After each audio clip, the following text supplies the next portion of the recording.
very interesting stories. I would always point people towards, of course, the birth of Jesus. Very interesting. We all know that story. Had a fun encounter with Dr. Brent Landau. He was a Harvard PhD divinity school student who wrote a PhD thesis on the Revelation of the Magi. It was a 6th century Syrian manuscript of telling about the Magi. We all know the story. Typically, we're told that the Magi were following a star. Well, the Revelation of the Magi says they weren't following a star, they were following a star child.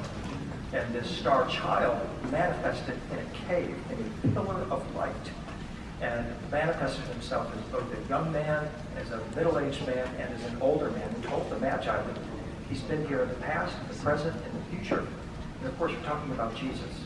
And then he instructs the Magi to then follow him as a star to Bethlehem.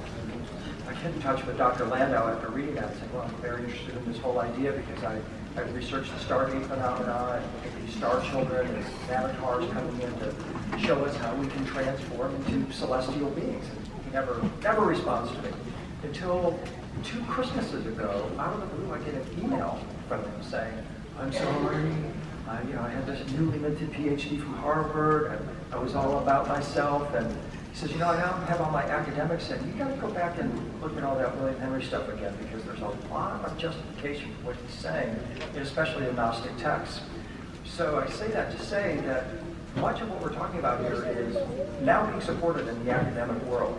And I think we're going to see more and more coming out in the near-term future, from the academic level especially, about the existence of these star children and their influence on the human race, and how they are sent here to advance us, and how the teachings that they have left behind ultimately will completely transform the human race, as Jonathan said. Thank you all very much. I work with children who remember their past lives. They remember the star they came from. They remember their lineage from even before they were ever a human. Me, I'm focusing more on that part of the story because it's pretty amazing to have an 8-year-old tell you that she can remember how to work with energy, and how on her planet of origin you work to infuse consciousness in the water, you communicate telepathically. I mean, it's pretty impressive. And I'm sure you know most children have imaginary friends. This is part of what is happening on the earth now, which is all of these children are awakening and speaking about it. So it's very exciting to me because in my work I'm helping them understand what is happening and tapping into other realities or other planets is not so crazy.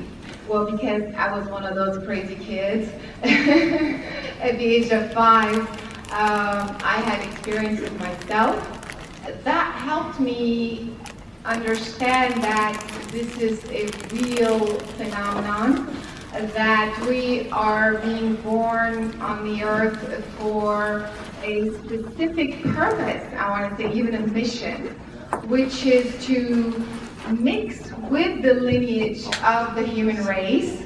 So some of the genetic manipulation is happening to elevate actually the human species. This is the way I see it. And to me, this is a positive. This is really the good news.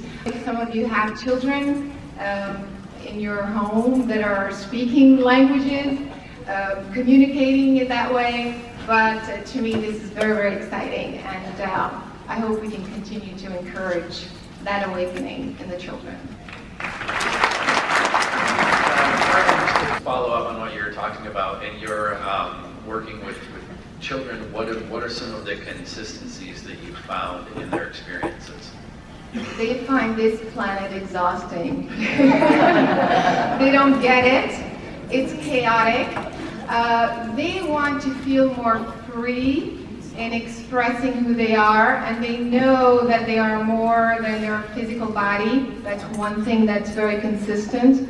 They know there's something that could be called spirit or consciousness or soul they use different terms, but really to mean the same thing, that they are more than their body and they come from a much bigger So I picture. wanted to go ahead and invite people right now just to start lining up. There's a microphone here on the left and on the right, and feel free to come up and ask questions of anyone on the panel or just to the panel in general, whoever you'd like to ask. So we'll start on the left here. I'm going first. I'm a green-eyed RH negative. Like, I want to go back to my planet, you know what I'm saying? This is a typical thing that happens in my work. Everybody comes they find me and they say, what's happening? I see things, I communicate with beings, and I know I'm not from here. So just for you to know, it's very, very common. That's why I wanted to mention that.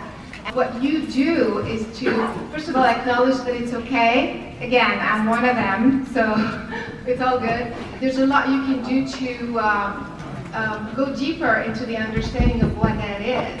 You said you see beings? I see beings, Right. and when I was a kid, I told everybody I was from Venus. Yes. The nuns used to call my parents, and I got in trouble all the time. Yeah, so actually a lot of the beings that I end up working with, the children that I end up working with, I can see that they come from different places, but Venus is kind of like the final stop before you incarnate in human form. So some of them come like from the Pleiades or Vega or somewhere else, but the Venus is like a hub before you come in human form, and when you retrace your lineage back, you connect with Venus first and ultimately your planet of origin.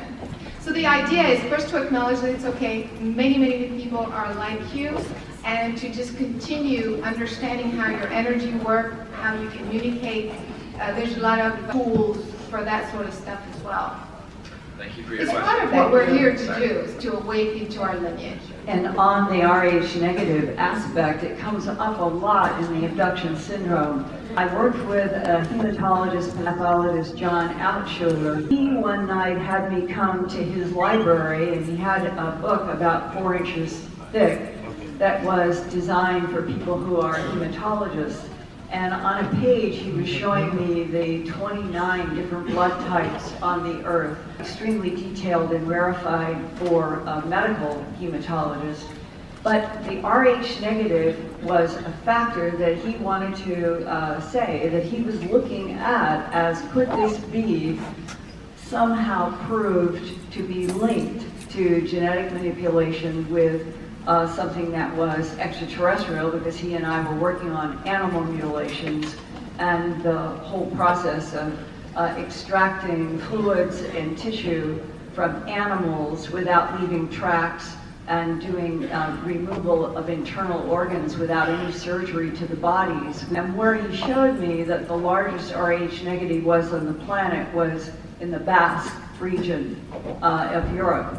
And he said at the time that he had never personally considered the possibility that an Rh negative factor could be a proof of some lineage to something that was non-human.